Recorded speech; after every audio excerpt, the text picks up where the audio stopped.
ایک ایسی دعا جو نبی کریم صلی اللہ علیہ وسلم نے اپنی امت کو بتائی اور انتہائی قیمتی دعا ہے۔ نبی کریم صلی اللہ علیہ وسلم سے منقول ہے کہ اگر کوئی شخص اس دعا کو صبح کے وقت 3 مرتبہ پڑھ لے، صبح کے وقت 3 مرتبہ پڑھ لے، اب ایک وظیفہ ہے۔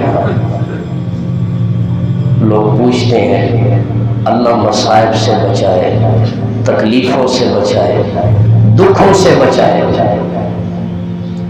حضور فرماتے ہیں میں تمہیں وظیفہ بتاتا ہوں، یہ وظیفہ پڑھ لیا کریں۔ میں اکثر عرض کرتا ہوں، لوگ مجرد وظیفے نیٹ پہ چڑھا دیتے ہیں، فلاں وظیفہ مجرد ہے، فلاں وظیفہ مجرد ہے، لیکن سب سے مجرد وظیفہ وہ ہے جو اللہ کے نبی نے بیان فرمایا، اس میں کوئی شک کی گنجائش نہیں ہو سکتی۔ حضور نے فرمایا کہ اگر کوئی شخص اس دعا کو صبح کے وقت 3 مرتبہ پڑھ لے، اس دن شام تک اسے کوئی چیز نقصان نہیں پہنچا سکتا۔ اللہ کی نبی کی زبان پہ کسی مسلمان کو شک نہیں ہو سکتا، ہمیں الحمدللہ یقین ہے۔ اور آگے حضور نے فرمایا جو بندہ شام کو 3 مرتبہ اس دعا کو پڑھ لے، اللہ کریم صبح تک اسے ہر قسم کے نقصان سے، مصائب سے محفوظ رکھتے ہیں۔